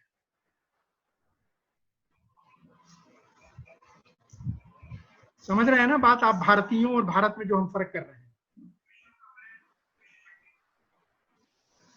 क्या in India most of scientist are Bengali और तमिल। ऐसे समझिए तो यस ट्रू, इंडिया में ज्यादातर वैज्ञानिक जो हैं या तो बंगाली हैं या तमिल हैं, ये एक फैक्ट है उसमें। और इसका कोई सिद्धांत मेरे पास नहीं है, मैं अलल टप्पू सिद्धांत ही दे सकता हूं कि यही वो दो जगहें हैं जहां आधुनिकता पहले आई, यही वो दो जगहें हैं जहां अंग्रेज पहले उतरे। अब आपको जितना चौंकाने वाला ये क्यों ना लगे। तमिलनाडु के बारे में शायद उतना सच ना हो, मुझे ठीक से इतिहास पता नहीं, लेकिन तमिलनाडु में भी ये हुआ और लोकल कारण भी होंगे। जो तमिल कल्चर था, तमिल ब्राह्मणिज्म था और उसका जो एलिटिज्म था और उसका जो परसूट था, उसने भी रोल प्ले किया होगा। और वही कुछ हद तक, उतना तो नहीं बंगाल में था। बंगाल में कॉलोनियलिज्म का योगदान ज्यादा दिखाई पड़ता है। बंगाल में अंग्रेज उतरे और उन्होंने अंग्रेजी शिक्षा वहां शुरू की और बंगाल में सुधार के आंदोलन शुरू हुए। राजा राम मोहन राय जैसे लोग हुए जिन्होंने अंग्रेजों से सीखा, अंग्रेजी सीखी, अंग्रेजों से सीखा, विज्ञान सीखा, विचार सीखा और उनको अंग्रेजों ने क्लर्क बनाने के लिए सिखाया। वो क्लर्क बने भी, तो बंगाल अंग्रेजों का क्लर्कों का प्रदेश बन गया और बंगाल उनके ज्यादातर उनके उनके उनके काम, गुलामी के काम करता रहा। लेकिन यही कंट्राडिक्टरी रिजल्ट सामने आता है बार बार कि जिन्होंने उनका तंत्र चलाया, जिन बंगालियों ने अंग्रेजों का तंत्र चलाया, उन्होंने उनसे सीख करके आगे के विज्ञान में, राष्ट्रवादी आंदोलन में, कविता में, दर्शन में और विज्ञान में, सभी में बड़ा योगदान किया। यह मेरे इस विचार को भी पुष्ट करता है, मेरी इस धारणा और पोजीशन को पुष्ट करता है कि प्राचीन भारत का गौरव महान था, प्राचीन भारत गौरवशाली था, लेकिन मध्य भारत में आकर के जैसे चीजें घिस-पिट गईं या खराब हो गईं, उसके बाद भारत को उठ खड़े होने का रास्ता आधुनिकता से ही मिलता था और वो आधुनिकता उपनिवेशवाद के रास्ते आई। उसने हमें भयानक तात्कालिक नुकसान पहुंचाया, दूरगामी फायदा पहुंचाया। एक प्रोग्रेसिव मार्क्सिस्ट होते हुए मैं ये बात कह रहा हूँ, इस पर बहुत मार पड़ सकती है मुझ पर, लेकिन फिर भी मैं ये मानने से इनकार नहीं कर पाता। अंकल, आपने जो अभी बात की थी इंडिया और इंडियन के बीच फर्क नोबेल प्राइज जीतने के लिए, उसमें किसी को डाउट है, मतलब उन दोनों का फर्क क्या होगा, उसका फर्क क्या था? मैं ये फर्क करना चाहता हूँ कि जैसे भारत के समाज, सभ्यता और संस्कृति में कोई ऐसी चीज पैदा हो जाए कि यहाँ ऐसे भारतीय पैदा होने लगे जो नोबेल प्राइज जीतने लगे, तो इसे भारत का नोबेल प्राइज जीतना कहा जाएगा। क्योंकि भारत की सभ्यता, भारत की संस्कृति, भारत के समाज, भारत की अर्थव्यवस्था और भारत की राजनीति ने वो माहौल तैयार किया, वैसी शिक्षा व्यवस्था तैयार की, वैसी महत्वाकांक्षा तैयार की लोगों के अंदर कि उन्होंने नोबेल प्राइज जीतना शुरू किया। ये भारत का नोबेल प्राइज जीतना, इसे मैं कहूंगा। लेकिन भारत में माहौल उसके विपरीत हो, अंधविश्वास वाला हो, नीचे गिरने वाला हो, गड्ढे में जाने वाला हो, लेकिन ऐसे भारत में भी कोई ऐसा व्यक्ति निकल आए जो अपने बलबूते नोबेल प्राइज जीत ले, तो उसे मैं भारतीय का नोबेल प्राइज जीतना तो कहूंगा, लेकिन भारत का नोबेल प्राइज जीतना नहीं कहूंगा। वो डिस्पाइट इंडिया वो नोबेल प्राइज विनर बना, नॉट बिकॉज ऑफ इंडिया। ये मैं फर्क कर रहा। ठीक है। और एक सवाल ये भी था कि बिहार कहाँ इसमें स्टैंड करता है एज कम्पेयर टू, अगर हम देखा जाए बिहार को क्यों चुना भाई, सवाल अच्छा, बंगाल की तरह, जिस तरह बंगाल को चुना, जिस तरह बंगाल को और तमिलनाडु को चुना जा सकता है, उस तरह से बिहार को नहीं चुना जा सकता। बिहार जहां से मैं आता हूं उसकी तो बहुत दर्द भरी कहानी है। वहां व्यक्ति के रूप में एक से एक प्रतिभाशाली लोग हुए हैं, लेकिन समाज के रूप में हम सारे भारत के नौकर हैं। सारे भारत में लेबर सप्लाई करते हैं, सारे पंजाब की खेती करते हैं, विक्टोरिया टर्मिनस पर कुली का काम करते हैं, बंबई में टैक्सी चलाते हैं और अब पूरे भारत में बढ़ई का और ईंटें जोड़ने का काम करते हैं। हर श्रम का काम हम करते हैं और ईस्टर्न यूपी वाले भी करते हैं। जबकि ईस्टर्न यूपी का योगदान, मुझे लगता है, अंदाजा है, मैंने ये रिसर्च नहीं किया है अभी, कम से कम बिहार के बौद्धिक योगदान से कम है। तो कुछ मामलों में ईस्टर्न यूपी और भी बुरी स्थिति में है। तो बिहार के जो बौद्धिक हुए हैं, बिहार के जो उल्लेखनीय लोग हुए हैं, वो बिहार की वजह से हुए हों, ऐसा मुझे नहीं लगता। क्या कारण है इस पर तो इसके कोई सिद्धांत नहीं हो सकता, या कम से कम मैं वो सिद्धांत नहीं गढ़ सकता। लेकिन बिहार ये विडंबना है, जहाँ एक से एक प्रतिभाशाली लोग हुए हैं, लेकिन पूरा बिहार गरीब रहा है और दूसरों का नौकर रहा है। पहले बंगालियों का नौकर था अंग्रेजों के पीरियड में, या और भी पहले से। बंगाली घरों में, बंगाली कुलीन घरों में जितने नौकर थे सब बिहार से हुआ करते थे। और एक तरह से कहा जाता था हमारे यहाँ कि बिहार जो है वो बंगाल की कॉलोनी है। और जब उससे थोड़ा उभरे तो सारे भारत की कॉलोनी हो गए बिहार। कॉलोनी इस रूप में कि हम लेबर सप्लाई करते हैं। तो ये है बिहार की स्थिति। कारण मैं नहीं जानता, बिहारी होते हुए भी कारण मैं नहीं जानता। किसी और का कोई सवाल है तो मैसेज बॉक्स पे लिख सकते हैं, हाथ उठा सकते हैं।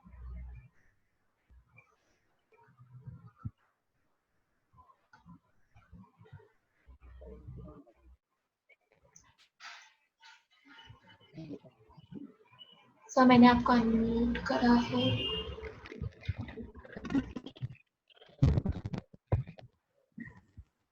Yes, go ahead.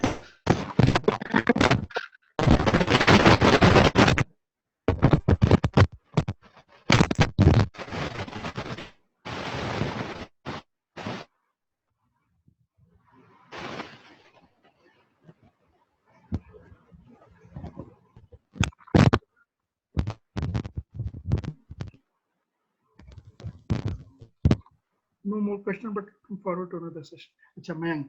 Okay.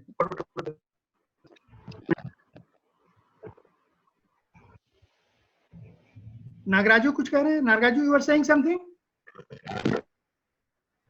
No. हाँ, उनका हाथ रेज होने वाला आइकन था। Do you want to say something? Hello. Go ahead. Hello.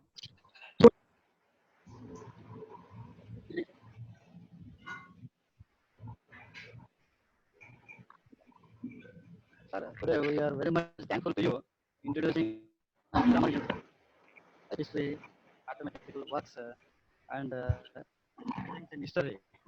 Really useful for everybody, sir. The sound is not good. I am not able to follow.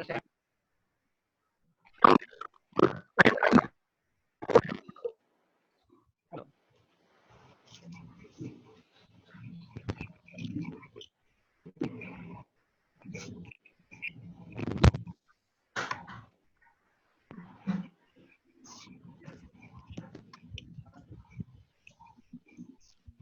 I would suggest that to Ananya especially, and to our young friends from Umang Library, नौजवान लोगों से कि organize such programs more often. And we can some of us are technologically challenged. We are not able to conquer the technology as well as we should. So we will learn more and we will be able to do better. हाँ जी, किसी और का कोई सवाल? एक second. Subhash is saying something? हाँ, मैंने उनको अनम्यूट करा है।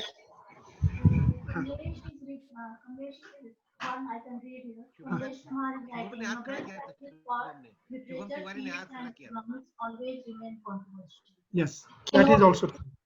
There is a question from the Facebook site. Kamlesh is asking a question that Nobel Prizes in science may be more objective, even though controversies are there at times there also. But Nobel Prizes in economics, literature, and peace are always controversial. Yes, so that is very true. And if we want to, for example, peace is no Nobel Prize.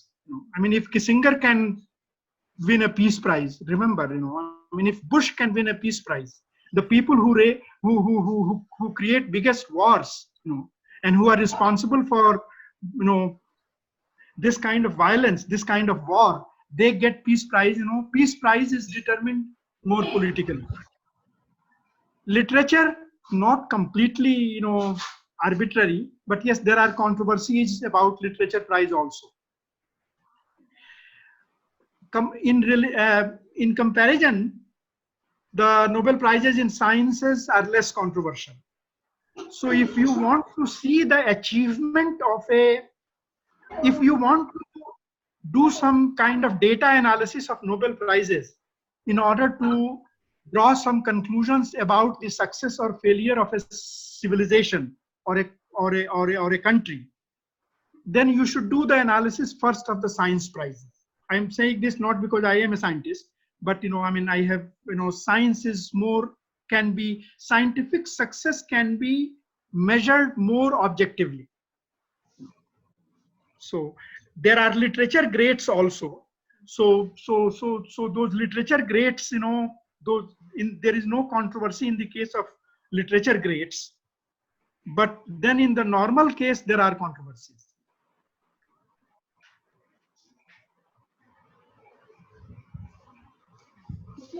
There is a Padma is saying, Padma Swadesh. एक second unmute हो जाओ यार। अब सभी को unmute कर सकते हो वेरा? अच्छा ठीक है।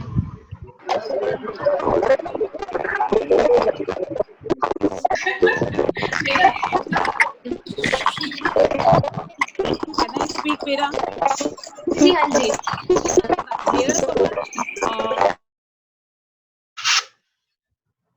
आप जब ये कह रहे थे कि नौजवानों को, यंग लोगों को एड्रेस करते हुए कि उन्हें कोई काम चुन के और उसमें घुस जाना चाहिए और उसमें साहित्य, विज्ञान, किसी भी विधा में, क्रिएटिव विधा में, और तो उसमें आप कह रहे थे वो चाहे पॉलिटिक्स हो, तो मेरा ऐसा सोचना था कि राजनीति, जब देश के ये हालात हो तो नौजवानों को राजनीति में बहुत चॉइस नहीं देना चाहिए। नौजवानों को राजनीति समझना ही पड़ेगा और उनमें से कुछ को चैलेंज लेना ही पड़ेगा और हमारी राजनीति का अगुवा बनना ही पड़ेगा, क्योंकि अगर वो नहीं बनेंगे और वो उस चैलेंज को वर्तमान स्थिति में नहीं देखेंगे तो राजनीति को हम चॉइस के मसले में, इंटरेस्ट के दायरे में नहीं डालना चाहते, क्योंकि चॉइस और इंटरेस्ट से ज्यादा वो हमारे देश में मजबूरी का सवाल बन गया है, जैसे रोटी का सवाल बन जाता है। तो बस ये था मेरा सवाल।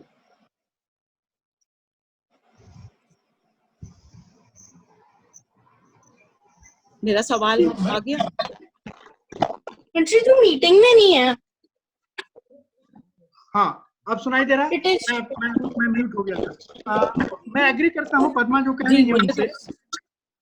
हेलो, मैं एग्री करता हूँ, लेकिन हम लोग फर्क इस बात में कर रहे थे, जैसे इस बात को आगे बढ़ाया जा सकता है और कहा जा सकता है कि जीवन कोई चॉइस नहीं देता, जीवन ही यंग लोगों को चॉइस नहीं देता। तो जिसका चॉइस नहीं है वो तो करना ही पड़ेगा, जीवन तो जीना ही पड़ेगा, हाई स्कूल तो पास करना ही पड़ेगा, सब्जी खरीदने तो जाना ही पड़ेगा या ऑर्डर करना ही पड़ेगा। और उसी तरह से आज के समय में राजनीति जिस तरह से हो रही है और जिस तरह से अच्छी और बुरी दोनों प्रकार की राजनीति को एक सिरे से खारिज किया जाता है, बुरी राजनीति करने वाले डोमिनेंट हैं। तो पद्मा का ये कहना सही है कि राजनीति के बारे में कोई ऑप्शन नहीं है। राजनीति में अगर आप न भी शरीक हो तो न शरीक हो करके भी शरीक हो रहे हैं, न शरीक होना भी, राजनीति में न शरीक होना भी एक राजनीति है। तो चॉइस के साथ शरीक हो राजनीति में, चुन के शरीक हो, समझ के शरीक हो और उसमें रोल प्ले करें, इस बात से तो मैं एग्री करता हूं। लेकिन मैं एक चीज के बारे में थोड़ा आशंकित भी रहता हूं कि हम लेफ्टिस्टों की तरफ से कुछ इस तरह का दबाव आता रहा है यंग लोगों पर कि अरे अगर तुम राजनीति नहीं कर रहे हो तो क्या कर रहे हो, फिर तो तुम उल्टा ही जा रहे हो, फिर तो तुम जो भी गलत लोग हैं उनका साथ दे रहे हो। यानी जो किसी भी कारण से प्रत्यक्ष राजनीति न कर रहा हो अभी, उन सारे लोगों को दूसरे खेमे में डाल देते हैं, कहते हैं कि वो लोग खराब हैं या वो लोग सही निर्णय नहीं ले रहे हैं।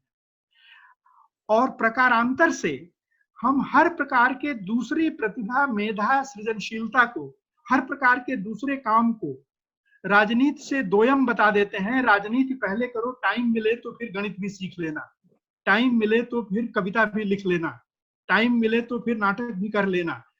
इस तरह का जो दबाव हम लोगों की तरफ से बनता है वो भी सही नहीं है।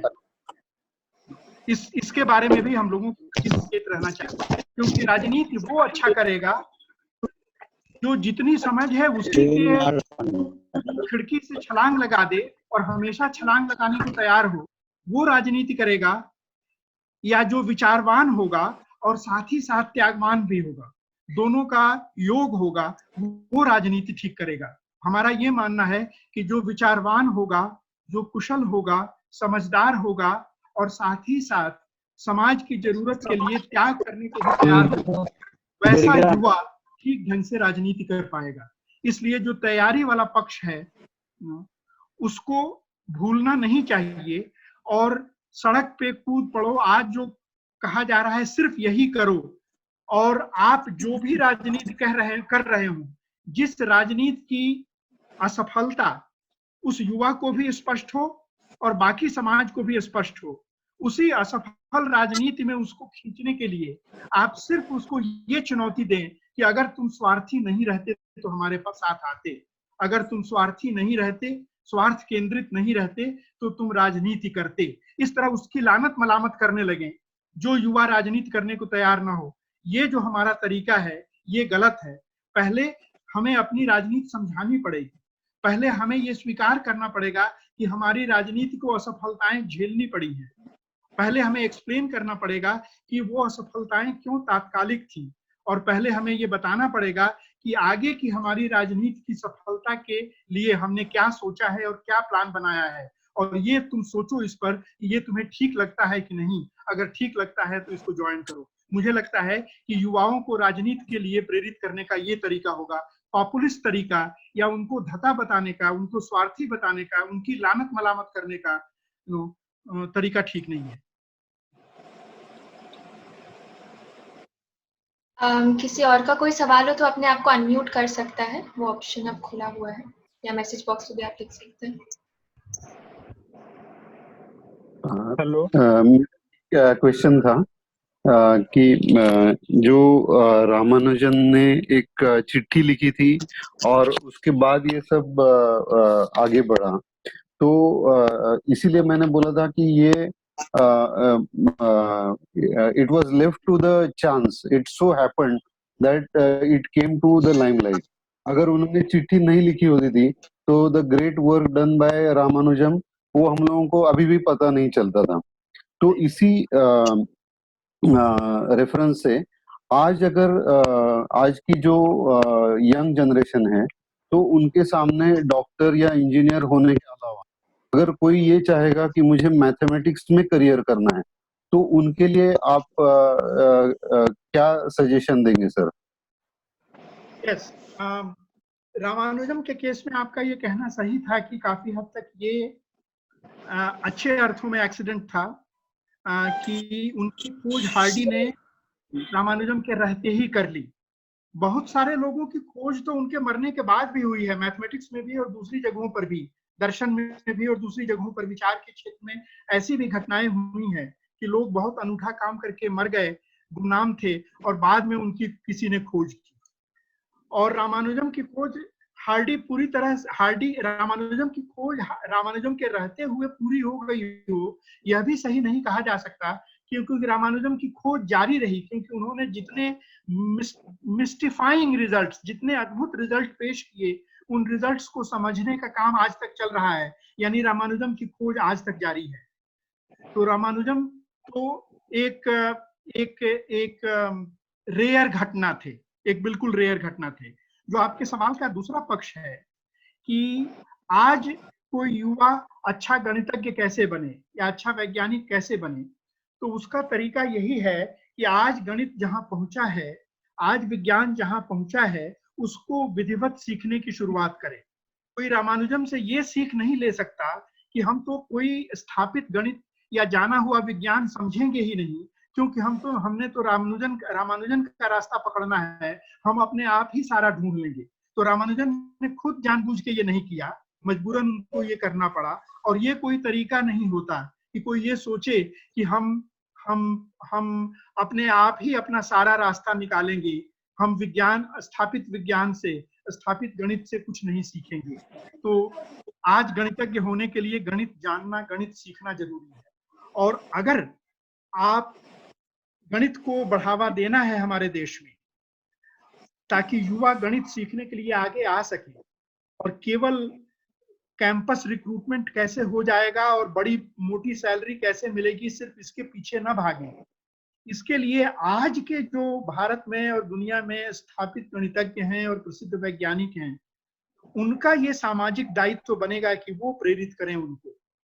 बड़े जो वैज्ञानिक हैं, बड़े जो गणितज्ञ हैं, उनको ऐसा रोल प्ले करना पड़ेगा सोसाइटी में कि सोसाइटी के जो गिने चुने विलक्षण मेधावी युवा होंगे, जो हाई स्कूल के टीचर और कॉलेज टीचर के बस के नहीं होंगे, कॉलेज का टीचर उस विलक्षण मेधावी को ज्यादा नहीं सिखा पाएगा, वैसा विलक्षण मेधावी सीधे किसी अशोक सेन से संपर्क कर सके, किसी बड़े गणितज्ञ से, किसी बड़े साइंटिस्ट से संपर्क कर सके और उसका दिशा निर्देश प्राप्त कर सके। ऐसा माहौल भी अभी नहीं हुआ है हमारे देश में। हालांकि पर्सनली मैं अशोक को जानता हूं, वो इस देश के सबसे बड़े वैज्ञानिक हैं, लेकिन कभी भी वो युवा लोगों को लेक्चर देने से इनकार नहीं करते, कभी भी उनको सिखाने पढ़ाने से इनकार नहीं करते।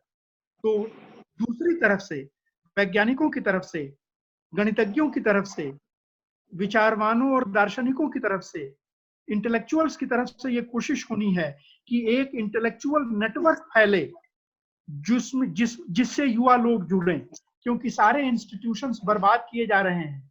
धीरे धीरे ये इंस्टीट्यूशंस पढ़ने सीखने लायक नहीं रह जाएंगे। इसलिए हमें अपने प्राइवेट और independent social underground intellectual network हमें बनाने पड़ेंगे, जिसके जरिए हम मेधावी युवा लोगों को विज्ञान में और विचार में ले आ सकें और इस दिए को जलाए रख सकें।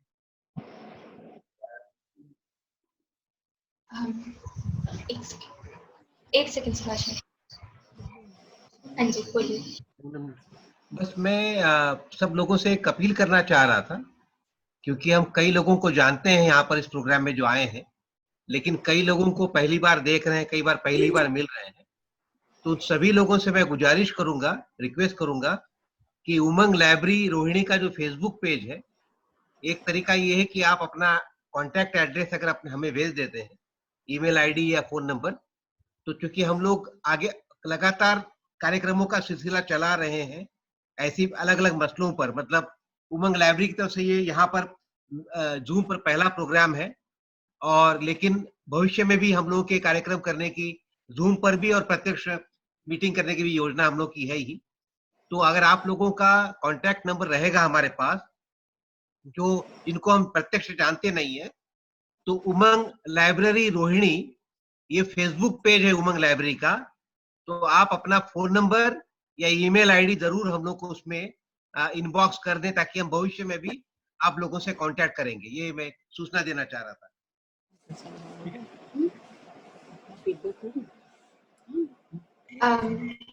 किसी और का कोई सवाल तो अपने आप को अनम्यूट कर सकते हैं। मेरी आवाज दे रही है क्या?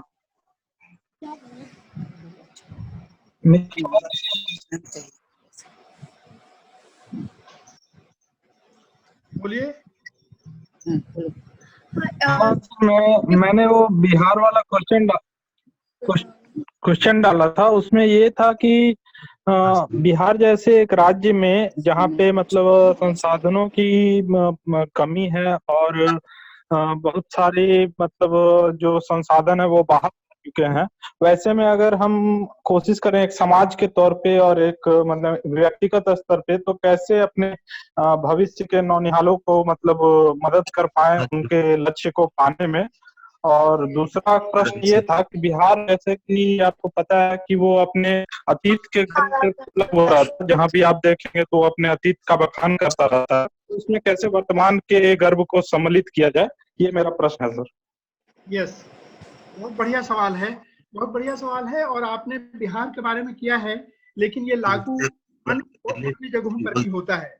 लेकिन चूंकि आपने बिहार के बारे में उठाया है, तो बिहार के संदर्भ में ही बात की जाए कि देखिए, मेरा मानना ये है कि जब तक विचार का, विज्ञान का, कला का, साहित्य का, सोचने समझने का सामाजिक आंदोलन नहीं चलेगा, जब तक हम समाज में नेटवर्क नहीं बनाएंगे, तब तक जो सर्वोच्च उत्पाद होंगे, सबसे अच्छे उदाहरण होंगे, वो नहीं पैदा हो पाएंगे। हम ये नहीं कह सकते कि हम स्कूलों का विकल्प हो जाएं, कॉलेजों का विकल्प हो जाएं, यूनिवर्सिटी का विकल्प हो जाएं, या राज्य का कोई रोल न रहे। हम प्राइवेट नेटवर्क के जरिए ही विचार, शिक्षण, सीखना सिखाना जारी रखेंगे। राज्य का रोल तो रहेगा, और ज्यादातर लोग जो हैं वो स्कूलों, कॉलेजों और संस्थानों में ही सीखेंगे। लेकिन उससे अलग बाकी समाज में हमारे आप जैसे लोग अगर ये काम नहीं उठाएंगे कि ऐसे ग्रुप्स बनाएं, ऐसी योजना बनाएं कि लोग एक दूसरे के संपर्क में रहें और ऐसी चर्चाएं करें, विचार की, विज्ञान की, गणित की, साहित्य की, कला की चर्चाओं को हम प्रगतिशील लोगों के द्वारा एलीट चर्चा मानकर, कमरे में बैठकर की जाने वाली चर्चा मानकर, या स्वार्थी चर्चा मानकर इनको फेंका ना जाए। यह बिल्कुल ही मायोपिक, बिल्कुल ही दूरदृष्टि वाली बात नहीं होगी। हमें समाज में विचार के, कला, साहित्य, विज्ञान के ये नेटवर्क्स बनाने पड़ेंगे, जिनके जरिए बहुत सारे तेज नौजवानों को, अब ये भी एक एलीट शब्द है, तेज नौजवान, जो हमारे यहाँ पॉपुलिस्ट तरीके से खारिज किया जा सकता है कि ये तेज क्या होता है, लेकिन फिर भी ये हकीकत है।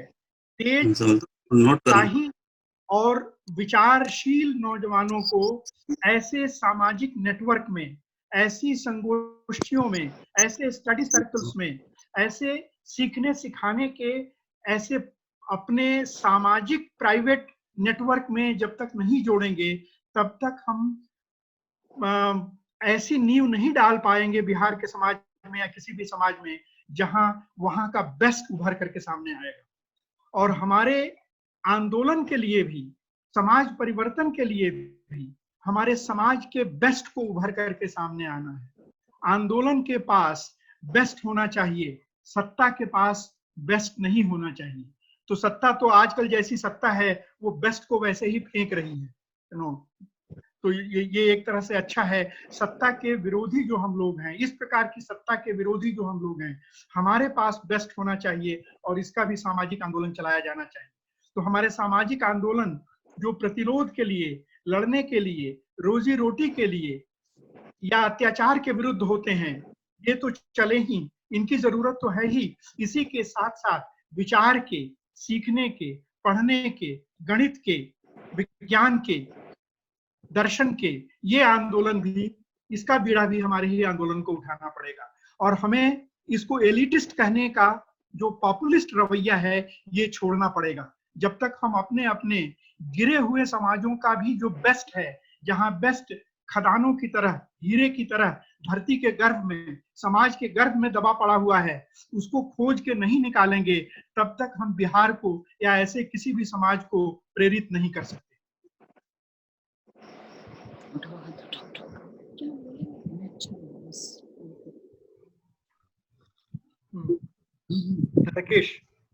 Tarakesh, unmute yourself. Sir, this is Tarakesh joining from Andhra Pradesh. Sir, I just joined the meeting and not heard Comrade Ravi Singh's speech totally, sir. But a part of speech on awards regarding Nobel Prizes, I heard a part of speech of Comrade Ravi Singha. Sir, my question is, basically in communist or socialist societies, giving awards, rewards, even offering incentives are against the theory of Marxism, I think, at least. In this background, being a Marxist or a sympathizer of leftist, at least, what is our basic stand on offering awards, sir? No, that is not true. It is not true that Marxism is against giving incentives. Marxism is only against emphasizing monetary or power related incentives. Marxism is not against giving, what it calls moral incentives to people. Marxism is not against honoring a Ramanujan. Marxism is not against feeling proud about a Ramanujan. And if there is a tradition, Marxism does not upturn all traditions that are there. Giving awards, giving recognition is a tradition that humanity has for a long, long time. It is not only capitalism that does it. Even before capitalism, it was done. There used to be Navratnas and so on. So the best has been honored by the society in all societies. Unfortunately, recognition of the best so far has been done mostly by the powers that be, by the state, by the king, by the ruler, or by somebody who has the power to give awards. So we can democratize the process of how awards are given. Democratize, quote unquote. Common people cannot decide. You and I cannot decide whom to give Nobel Prize to. So whom to give Nobel Prize of Physics will be decided by best physicists. And even in a socialist society, even under Marxism, whatever name of that prize is, and whether that prize carries a lot of money or not, still, if there is some recognition done by a socialist state under Marxism, then that decision will be taken by the experts. A physicist only can decide who is the best candidate for a award or a prize or a recognition. So by democratically, I mean that the king does not decide. The people who understand, who know the subject, and who can understand the contribution of the person in question, they can decide, their committee can decide, their council can decide who to be recognized. But there is nothing in Marxism that says that we do not recognize excellence. There was always in socialist societies and under Marxism also there was recognition of excellence. The greatest prize in Soviet Union, for example, we can debate separately whether Soviet Union was socialist or not. But in Soviet Union, the Order of Lenin used to be the greatest prize. Ravi uncle, Rajat का question है कि प्रतिभा पलायन के बारे में कुछ कहिए, इसका प्रमुख कारण क्या है?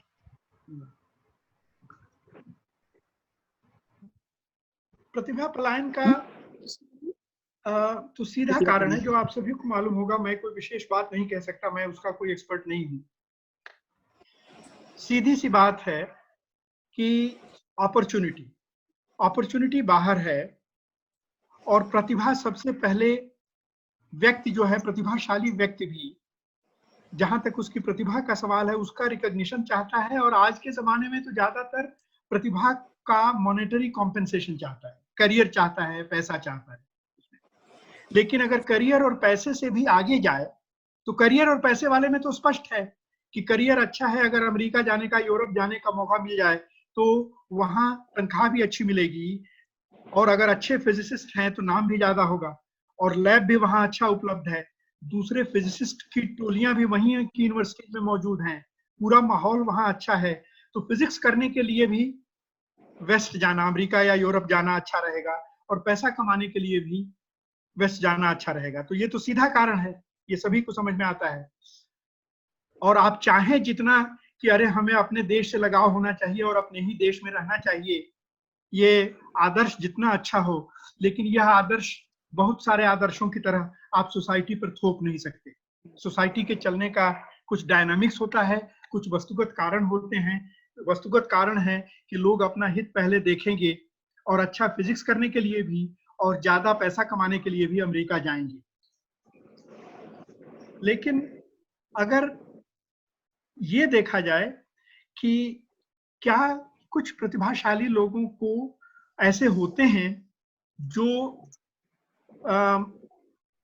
उतना पैसा न मिले और उतना बड़ा हार्वर्ड या प्रिंसटन की प्रोफेसरशिप न भी हो, तो भी देश वापस आकर उतना बड़ा वैज्ञानिक होते हुए भी कि हार्वर्ड और प्रिंसटन उनको सबसे बड़ा ऊंचा प्रोफेसरशिप दे सकता है, उसके बावजूद भी अपने देश आकर यहाँ इंस्टीट्यूशंस खड़े कर सकते हैं, यहाँ मेधावी यंग वैज्ञानिकों को तैयार कर सकते हैं। तो ऐसे उदाहरण भी हैं। अगर तुलना करने को कहा जाए तो हम हमेशा कहेंगे कि जो लोग प्रतिभा पलायन कर रहे हैं, जो लोग दूसरे देश जा रहे हैं, उनकी तुलना में जो लोग यहाँ टिक करके यहाँ सिखाना चाहते हैं, यहाँ इंस्टीट्यूशन खड़े करना चाहते हैं, वो ज्यादा बड़ा काम कर रहे हैं। मुश्किल ये है कि जो अभी गिने चुने लोग ऐसा करते हैं, हार्वर्ड और प्रिंसटन को ठुकरा कर यहाँ आते हैं और यहाँ के विद्यार्थी तैयार करते हैं, यहाँ के वैज्ञानिक तैयार करते हैं, उनके साथ भी यहाँ का राज्य, यहाँ की सरकार और यहाँ की ब्यूरोक्रेसी इतने खराब ढंग से पेश आती है कि उनका काम करना मुश्किल हो जाता है। तो फिर बहुत सारे ऐसे एग्जाम्पल्स भी हैं जहां उनको यहाँ आने के निर्णय के बावजूद उनको छोड़ के फिर वापस भागना पड़ता है। तो कई रंग हैं प्रतिभा पलायन के। मूल कारण ये है कि हमारे यहाँ न तो ऐसा वातावरण है वैचारिक, न तो ऐसे संस्थान हैं, न तो समाज में ऐसा रिकॉग्निशन है, और न ही जीने खाने के लिए पर्याप्त पैसा है, न करियर की सिक्योरिटी है, जिसकी वजह से मजबूरन प्रतिभाएं भागती हैं। मैं प्रतिभाओं पर इसका दोष नहीं डालूंगा, मैं उस प्रतिभा की ज्यादा इज्जत करूंगा जो इन सारे प्रॉब्लम्स के बावजूद यहाँ टिक के यहाँ संस्थान बनाता है और यंग लोगों को तैयार करता है, उसकी इज्जत मैं ज्यादा करूंगा। लेकिन जो लोग फिजिक्स करने के लिए यूरोप या अमेरिका चले जाते हैं, उनको मैं गाली नहीं दूंगा।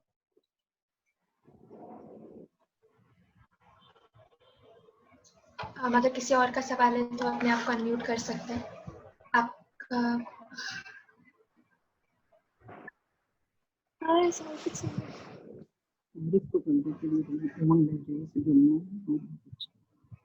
सुनाई दे रहा, ठीक से नहीं, आवाज नहीं आ रही है।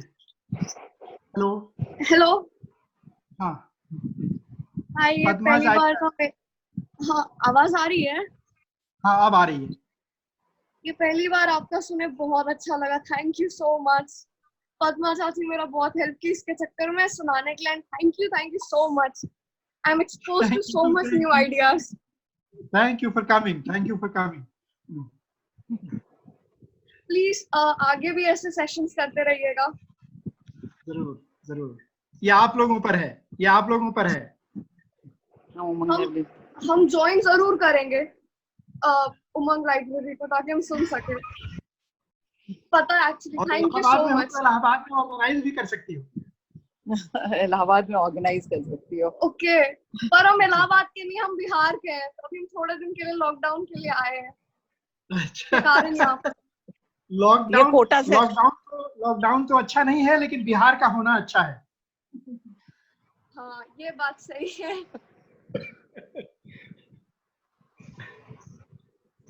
किसी और का कोई सवाल है? उमंग की तरफ से इस तरह का कार्यक्रम होता रहेगा, पहले भी होता रहा है, तो आप लोग सब लोग जरूर ज्वाइन करें। इसीलिए जो लाइब्रेरी का फेसबुक पेज है, वहाँ अगर आप एड्रेस छोड़ देंगे तो हम लोग ऐसे भी सूचना देते रहेंगे, और हमारा प्लान है कि इस तरह के कार्यक्रम हम लोग करते रहेंगे यंग कॉमरेड्स के लिए, यंग लोगों के लिए और हम सब के लिए। Hello Anjali aunty. हेलो, कैसे हो? ठीक हो?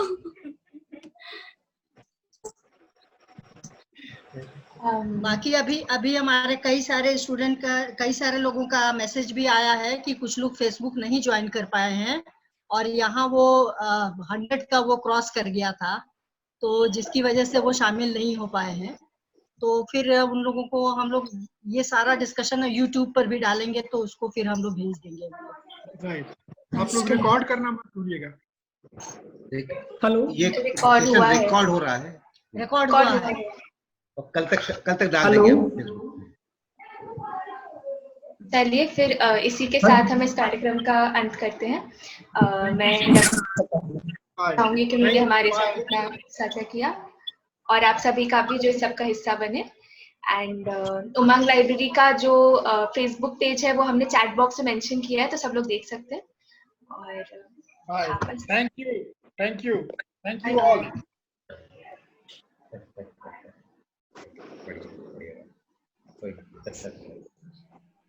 Thank you very much.